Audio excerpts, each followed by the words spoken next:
বন্ধুরা, আশা করি তোমরা সবাই ভালো আছো। তোমার চ্যানেলে তোমাদের সবাইকে স্বাগতম। তো স্বাভাবিকভাবে আমরা একটা প্রশ্ন নিয়ে আলোচনা করব, যে প্রশ্নটা কিন্তু ভাইটাল একটা প্রশ্ন এবং প্রশ্নটা এতটাই ইম্পর্টেন্ট যে এমসিকিউ প্রশ্ন, এসএ কিউ প্রশ্ন এবং ব্রড টাইপের যে প্রশ্নগুলো রয়েছে, এই প্রশ্নগুলো যদি আমরা একটু কমপ্লিট করতে পারি, এবং আশা করছি যে এখান থেকে প্রচুর প্রশ্ন আমরা কিন্তু পরীক্ষার হলে হুবহু কমন পেতে চলেছি। প্রশ্নটা একটু অন্যরকম মনে হলো, যে কারণেই তোমাদের সামনে তুলে ধরলাম। এবং এই প্রশ্ন থেকে শর্ট টাইপের প্রশ্ন তো থাকবেই পরীক্ষায়, ব্রড প্রশ্ন কিন্তু তোমরা কমন পাবে, একদম নিশ্চিত রূপে বললাম। সময় নষ্ট করব না, আমরা সরাসরি এমসিকিউ এসএকিউ টাইপের যে প্রশ্নগুলো রয়েছে প্রত্যেকটা প্রশ্নের উত্তর সম্পর্কে জানবো, এবং তারপর যে আমাদের 2 মার্কের কোশ্চেন এবং 3 মার্কের কোশ্চেন রয়েছে সে প্রশ্নগুলো একটু দেখে নেব। তো প্রথম চলে আসি আমরা একদম এমসিকিউ প্রশ্ন। স্টোন ক্যান্সার এর কারণ হলো, স্টোন ক্যান্সারের কারণ কি? গ্লোবাল ওয়ার্মিং, ওজোন ছিদ্র, অ্যাসিড বৃষ্টি, গ্রিনহাউস এফেক্ট। এটা কিন্তু একদম সহজ প্রশ্ন, উত্তর হচ্ছে অ্যাসিড বৃষ্টি। দ্বিতীয় প্রশ্ন, গ্যাসের উষ্ণতা বাড়লে অণুগুলোর গতিবেগ বাড়বে, কমবে, একই থাকবে, প্রথমে বাড়বে পরে কমবে? তো উত্তরটা কী হবে? উত্তরটা হচ্ছে বাড়বে। পরবর্তী প্রশ্ন, নিচের কোন সমীকরণ দ্বারা রাসায়নিক বিক্রিয়ার ভর ও শক্তির পারস্পরিক রূপান্তর দেখানো হয়? উত্তর হচ্ছে E=mc²।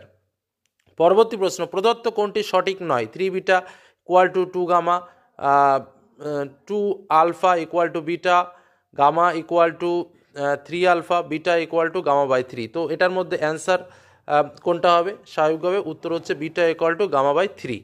পরবর্তী প্রশ্ন, একটা উত্তল লেন্সের ফোকাস দূরত্ব এফ কোনো বস্তু লেন্স থেকে এক্স দূরত্বে থাকলে কি শর্তে বস্তুটির একটি সমশীর্ষ প্রতিবিম্ব গঠিত হবে? এটার উত্তর হবে তোমার ডি দাগেরটা হচ্ছে এটার অ্যান্সার হবে 0 > x f। তারপরটা চলে আসি, মানুষের চোখ ক্যামেরা হলে ফটোগ্রাফিক পর্দাটি হতো কি? চোখের লেন্স, রেটিনা, আইরিশ নাকি কর্নিয়া? তো উত্তরটা কি হচ্ছে? উত্তরটা হচ্ছে রেটিনা। পরবর্তী প্রশ্ন, বিওটি কিসের একক? তড়িৎ শক্তি, তড়িৎ ক্ষমতা, তড়িৎ আধান নাকি তড়িৎ প্রবাহ মাত্রা?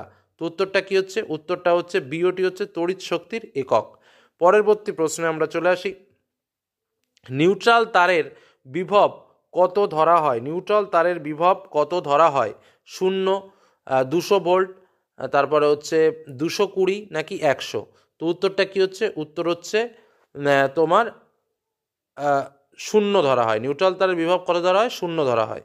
পরবর্তী প্রশ্ন, 1 MeV নিউক্লিয়ার শক্তি সমান 1.6 × 10⁻13 জুল, 1.6 × 10⁻19 জুল, 1.6 × 10⁻16, 1.6 × 10⁻15। তো স্বাভাবিকভাবে এটার অ্যান্সার কত হবে? এটার অ্যান্সার হচ্ছে 1.6 × 10⁻13 জুল। পরবর্তী প্রশ্ন, হ্যালোজেন মৌলগুলি পর্যায় সারণীর কোন শ্রেণীর অন্তর্ভুক্ত? 11, 18, 17, 16? এর মধ্যে কোনটি উত্তর হবে? এর মধ্যে উত্তর হচ্ছে 17 অর্থাৎ 17।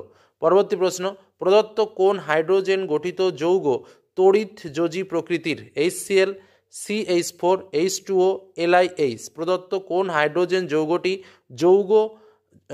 হাইড্রোজেন গঠিত যৌগ তড়িৎ যোজী প্রকৃতির? তো উত্তরটা কি হচ্ছে? উত্তরটা হচ্ছে LiH। পরবর্তী প্রশ্ন, তড়িৎ বিশ্লেষণে তড়িৎ পরিবহন করে কে? মুক্ত ইলেকট্রন, অণু, পরমাণু নাকি আয়ন? তো উত্তরটা কি হচ্ছে? উত্তরটা হচ্ছে আয়ন।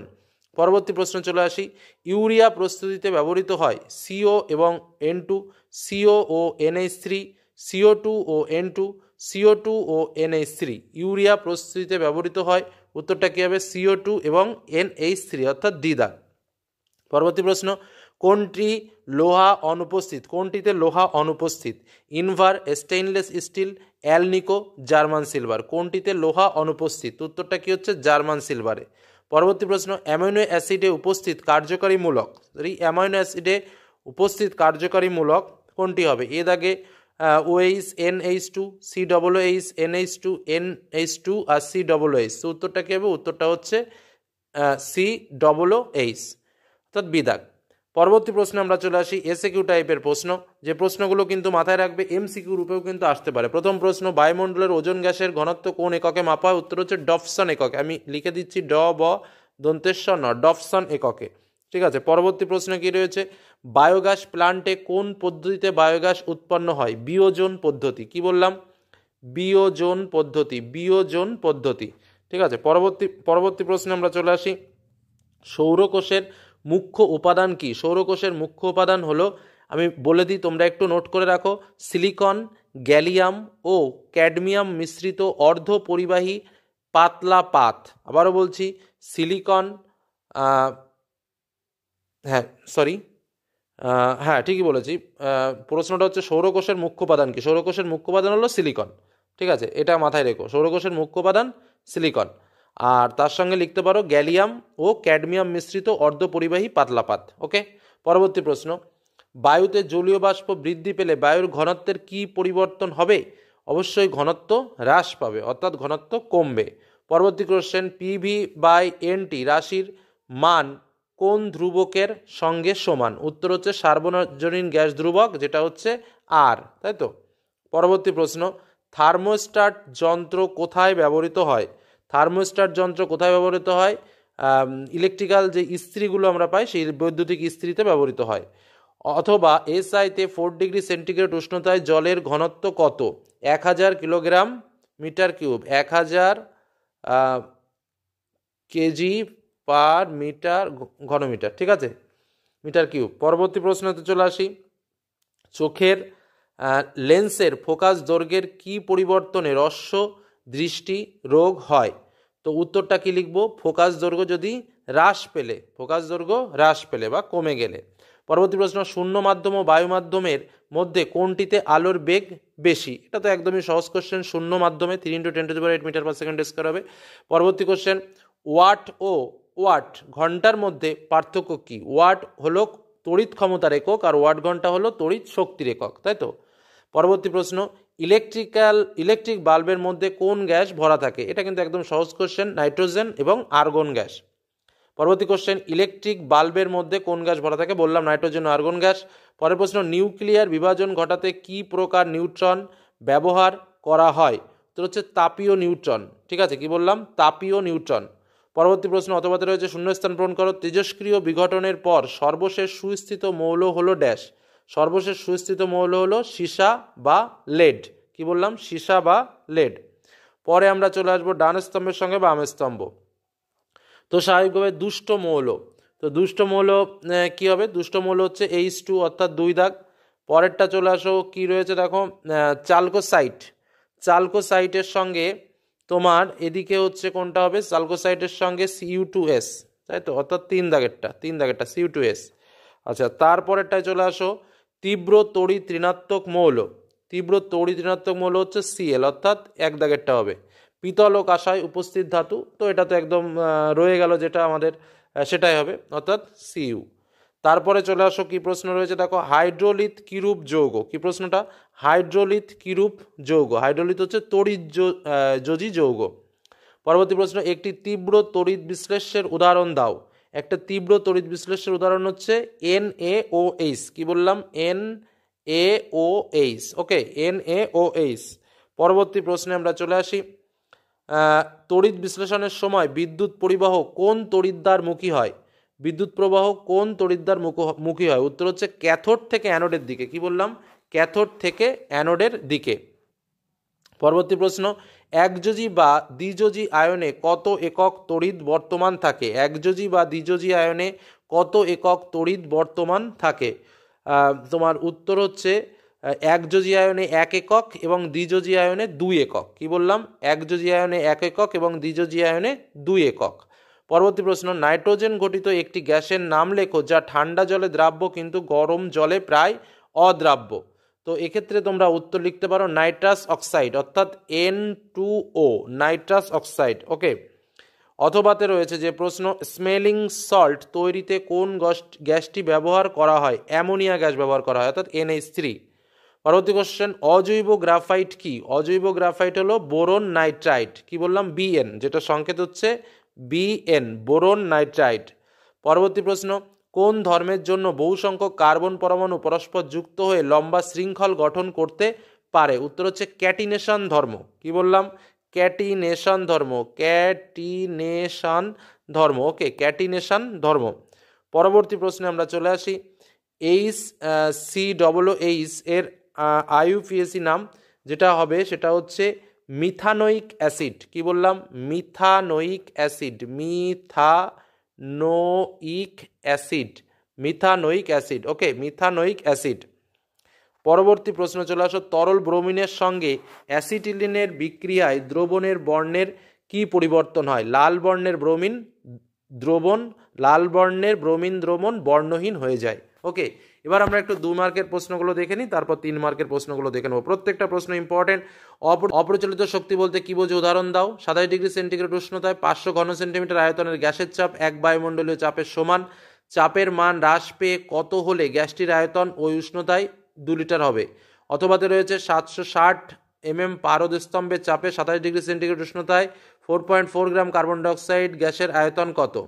3 নম্বর প্রশ্ন, বেগ ও তরঙ্গদৈর্ঘ্যের সাপেক্ষে মাধ্যমের পরম প্রতিসরাঙ্কের সংজ্ঞা দাও। মহাশূন্যে আকাশের রং কালো হয় কেন? শর্ট সার্কিটে ওভারলোডিং বলতে কি বোঝো? এমজিও, CaF2, H2S, CO2 এর মধ্যে কোনটি তড়িৎযোজী এবং কোনটি সমযোজী? মৌল এ একটি ধাতু, মৌল বি এবং সি উচ্চ তড়িৎ ঋণাত্মক। AB ও BC যৌগদ্বয়ের কোনটি তড়িৎযোজী এবং কোনটি সমযোজী কারণসহ লেখো। ইলেকট্রন ডট গঠনের সাহায্যে ম্যাগনেসিয়াম ক্লোরাইডের গঠন দেখাও। পরীক্ষাগারে N2 গ্যাস প্রস্তুতির বিক্রিয়ার শর্ত ও রাসায়নিক সমীকরণ সহ লেখো। খনিজ আকরিকের মধ্যে দুটি পার্থক্য লেখো। ZNO থেকে কিভাবে Zn ধাতু পাওয়া যায়? বিক্রিয়াটির সমিত রাসায়নিক সমীকরণ সহ লেখো। ডিনেচার স্পিড কি এর একটি ব্যবহার লেখো। কিভাবে পরিবর্তন করবে? CH2 Br CH2 Br। তারপরে হচ্ছে তোমার 3 মার্কের প্রশ্ন, বয়েলের সূত্রের গাণিতিক আকারে প্রকাশ করো। ব্যবহৃত চিহ্নগুলো কি নির্দেশ করে উল্লেখ করো। তারপরে একটা ক্যালকুলেশন রয়েছে। 17.4 গ্রাম বিশুদ্ধ MnO2 কে অতিরিক্ত গাঢ় HCl দ্বারা উত্তপ্ত করা হয়। যে গ্যাস নির্গত হয় সেই গ্যাসকে কেয়ন দ্রবণে চালনা করলে কত গ্রাম L2 মুক্ত হবে? ঠিক আছে, যেখানে Mn = 55 এবং L = 127। তারপরে 20 গ্রাম ভরের একটি কঠিন যৌগ Xকে উত্তপ্ত করলে 1 গ্রাম ভরের ওপর একটি কঠিন পদার্থ Y এবং একটি বর্ণহীন গ্যাস Z উৎপন্ন হলো। Z এর STPতে আয়তন 5.6 লিটার হলে ওর আণবিক ভর নির্ণয় করো। পরবর্তী প্রশ্ন, লোহার দৈর্ঘ্য প্রসারণ গুণাঙ্ক 12 × 10⁻⁶ ডিগ্রি লোহার দৈর্ঘ্য প্রসারণ গুণাঙ্ক 12 × 10⁶ ডিগ্রি সেন্টিগ্রেড ইনভার্স বলতে কি বোঝো? তামা ও প্লাটিনামের তারের মধ্যে কোনটিকে সহজে তাপ প্রয়োগ কাচে সিল করা যায়? অথবাতে রয়েছে দুটি ভিন্ন ধাতুর পাত শক্তভাবে জোড়া লাগিয়ে উত্তপ্ত করলে বেঁকে যায় কেন? এই ঘটনার একটি ব্যবহারিক প্রয়োগ লেখো। পরের প্রশ্ন রয়েছে, অসীম ও আলোক কেন্দ্রের মধ্যে বস্তুর বিভিন্ন অবস্থানের জন্য উৎপন্ন প্রতিবিম্বের অবস্থান ও প্রকৃতি সম্পর্কে ব্যাখ্যা করো। পরবর্তী প্রশ্ন, লেন্সের 3টি উল্লেখযোগ্য ব্যবহার উল্লেখ করো। কোন শর্তে প্রিজমের চ্যুতিকোণ ন্যূনতম হয়? ন্যূনতম চ্যুতিকোণ প্রিজমের প্রতিসারণ কোণ ও প্রিজমের উপাদানের প্রতিসারাঙ্কের মধ্যে সম্পর্কটি কী? পরের কোশ্চেন, ইলেকট্রিক বাতিতে ফিলামেন্টের ভূমিকা কী? কোন শর্তে আর রোধে উৎপন্ন তাপ আর এর সঙ্গে ব্যস্তানুপাতিক হবে? রোধের শ্রেণীর সমবায় ও সমান্তরাল সমবায়ের দুটি পার্থক্য লেখো। অতি পরিবাহী কাকে বলে? অথবাতে রয়েছে, একটি তামার তারের রোধ আর স্থির উষ্ণতায় তারটিকে টেনে দ্বিগুণ করা হলো। ওই অবস্থায় রোধ তারটির প্রাথমিক অবস্থা রোধের সাপেক্ষে কত হবে? ব্যাখ্যা করো। কোনো পদার্থের রোধাঙ্ক কি ধ্রুবক? তারপর একটা দেওয়া রয়েছে ক্যালকুলেশন দিয়ে, এই পরিবর্তনে কতগুলি আলফা ও বিটা কণা নির্গত হয়? আলফা, বিটা ও গামা রশ্মির ভেদন ক্ষমতার সঠিক ঊর্ধ্বক্রমটি লেখো। 20A/10 যেটা হচ্ছে মৌলটির পর্যায় সারণীতে অবস্থান নির্ণয় করো। একটি আদর্শ মৌল এবং একটি বিরল মৃত্তিকা মৌলের নাম লেখো। পর্যায় সারণীতে হ্যালোজেনের সঙ্গে হাইড্রোজেনকে রাখার সপক্ষে দুটি যুক্তি দাও। অভ্যন্তরীণ সন্ধিগত মৌল কাকে বলে? অ্যামোনিয়াম হাইড্রক্সাইডকে মৃদু তড়িৎ বিশ্লেষ্য বলে, কিন্তু সিলভার নাইট্রেটকে তীব্র তড়িৎ বিশ্লেষ্য বলে কেন? একটি অধাতব পরিবাহীর নাম লেখো। তারপর রয়েছে, ধাতব নাইট্রাইট থেকে অ্যামোনিয়া প্রস্তুতির পদ্ধতি লেখো। হিমায়ক রূপে তরল অ্যামোনিয়াম ব্যবহার লেখো। বিক্ষিপ্ত সূর্যালোকের উপস্থিতিতে ক্লোরিনের সঙ্গে মিথেনের বিক্রিয়াটি কী ধরনের বিক্রিয়া? তারপরে যেটা বিক্রিয়াটা দেওয়া রয়েছে এর মধ্যে তোমার ABCD এর সংকেত দিতে হবে। লাস্ট অথবাতে রয়েছে, ইথিলিনের গঠন সংকেত দেখাও এটি একটি অসম্পৃক্ত হাইড্রোকার্বন। PBC এর একটি ব্যবহার লেখো। তো প্রশ্নটা কিন্তু একটু অন্যরকম টাইপের প্রশ্ন। একদম যে হুবহু এরকম প্রশ্ন আসবে সেটা কিন্তু নয়, কারণ প্রশ্নগুলো একটু মডেলটা দেখে একটু টেনশন হলো, বা ভাবলাম যে তোমরা কতটা পারতে পারো সেটাও একটু দেখে নেওয়া যাক। তবে এই টাইপসের প্রশ্ন পরীক্ষায় আসবে, এটা নিশ্চিত থাকতে পারো। শর্ট কোশ্চেনগুলো আমরা আলোচনা করলাম, এর আগেও আমরা সেট বের করেছি, সেই সেটগুলো একটু দেখো। এই 2-3টে সেট একটু ভালো করে দেখে যেতে পারলে এর মধ্যে তোমরা গ্যারান্টি সহকারে কমন পাবে, এটা নিশ্চিত। আর এখান থেকে তো কিছু কোশ্চেন অবশ্যই কমন পাবে, এটাও নিশ্চিত থাকতে পারো। তো এই বলে আজকের আলোচনা শেষ করলাম। ভালো থেকো, সুস্থ থাকো, সকলেরই পরীক্ষা ভালো হোক এটাই আশা করব। ধন্যবাদ।